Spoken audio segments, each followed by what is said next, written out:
God never forces healing on us. He invites.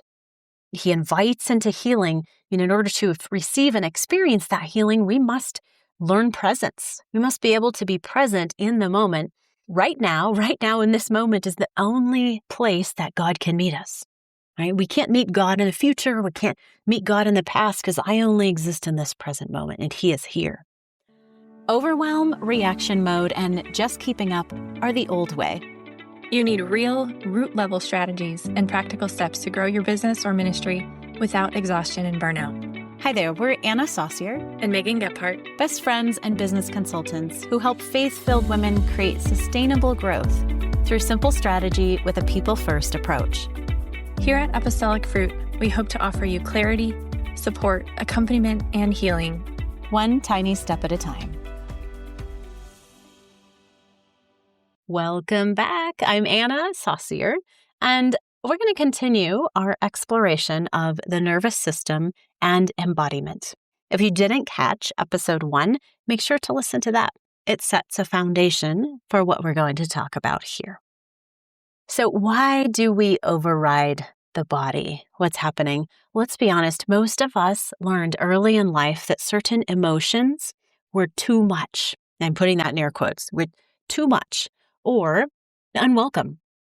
Maybe your anger or your frustration is too loud, too inconvenient. Maybe even your joy. Right? Do you have an experience of being a child and being really excited and screaming because you just have these big emotions and that's too disruptive?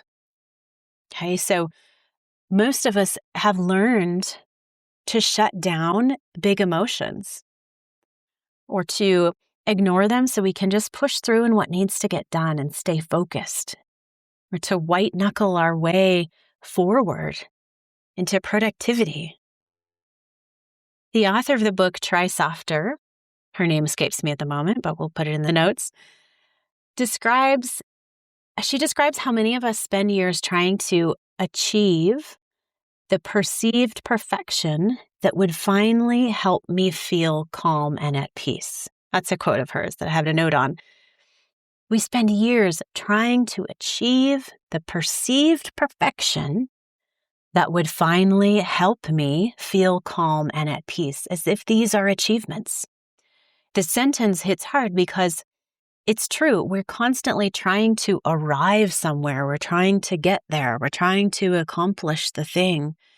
But in doing so, bypassing what the body says because we don't like it. It's not productive. Or we fear what it might mean. Or we fear the flood of emotion that might come with it. And that's valid. Right? We need to validate the existence of the protection there.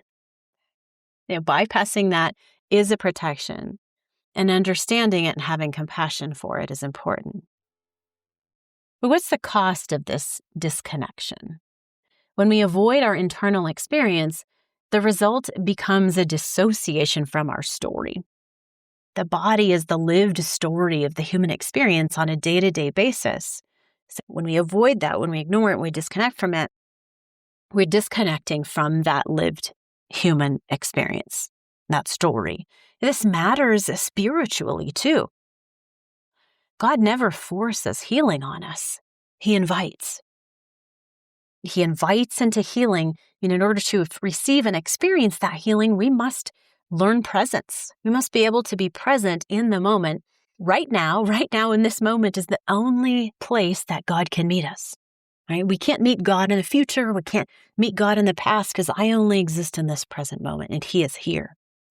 Presence to ourselves, our needs, our emotions, our wounds. When we're able to expand our capacity to be present with all of those things in this moment, we are able to receive more from God. When we disconnect from ourselves, from that lived experience, we disconnect from that receptivity, from that capacity to receive. Right? Receptivity is essential for that relationship with God and everyone else. I want to share some actual techniques now that you can use to support your nervous system instead of disconnecting. Before I do, I want to emphasize something that's really important. When it comes to nervous system work, to me, the nervous system is the regulator for what's okay and what's safe. So when we're talking about healing, integration, inner work, meditation, any of these things where we're looking at being in a place of presence, safety is the priority to the nervous system. It's important. It's important when we're doing any kind of growth or healing work that we first establish safety within the nervous system. We're not pushing ourselves to grow, not performing into sainthood, not forcing yourself to sit in silence if silence doesn't yet feel safe. Our bodies need to know, and I'll use body, I kind of use body and nervous system interchangeably because the body experiences, and the body is where the nervous system experience is. All the nerves that are controlled by the central part of the nervous system in the brain, all those nerves run throughout the whole body. So we talk about the body, it's the lived experience of the nervous system. So the body needs to know it's okay to be here. It feels safe to be present right now. And simple tools can help with that, like gently tapping on where your collarbones meet. We can call this tapping. We can call this EFT. I'm a certified EFT practitioner. Some people call that tapping, but there's this spot where your collarbones meet right in your chest. You may even do this naturally, like tap in your chest right there or apply pressure, or even just place your hand on your chest and you're trying to calm yourself. That gets to be a natural way of helping ourselves calm. There's another technique you can use called havening. And what this is, you want to cross your arms in front of you and place your hands up on your shoulders, and then gently just slide your hands down your upper arms to the elbow, and then bring them back up to your shoulders and slide them back down again. This is very calming for the nervous system and sends cues of safety.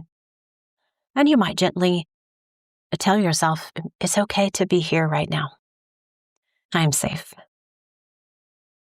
So I want to invite you just into a brief presence exercise here. Now I've shared with you a couple of tools. If it feels good for you, you can close your eyes and just breathe normally. You don't have to force any breath. And notice the placement of your body. And maybe if you have your feet on the floor, notice how your feet feel against the floor. If you're sitting, notice the back of your thighs and your rear and the pressure that feels against the chair. Notice any other sensations in your body. Maybe it's warmth, tightness, spaciousness, tension, anything. We're not here to fix it or to change it. You don't have to do that. It's just presence. It's just noticing what your body is experiencing. Maybe it doesn't have to be difficult. We don't have to force our way to God. He just wants to be present with you. And so all you have to do is notice. This is the beginning of rebuilding trust with your own body and having that relationship of wholeness within yourself. In our next episode, I'll get even more practical. I'll introduce you to some more simple tools and show you how to use them to process emotions rather than suppress them. See you then. We hope you loved today's episode. If so, would you take a moment to share it with a friend? If you haven't already, come connect with us human to human at apostolicfruit.com/connect. When you're ready, we'd love to support you more deeply. May the Lord bless you and keep you, make his face shine upon you and be gracious to you, and turn his face toward you and give you peace.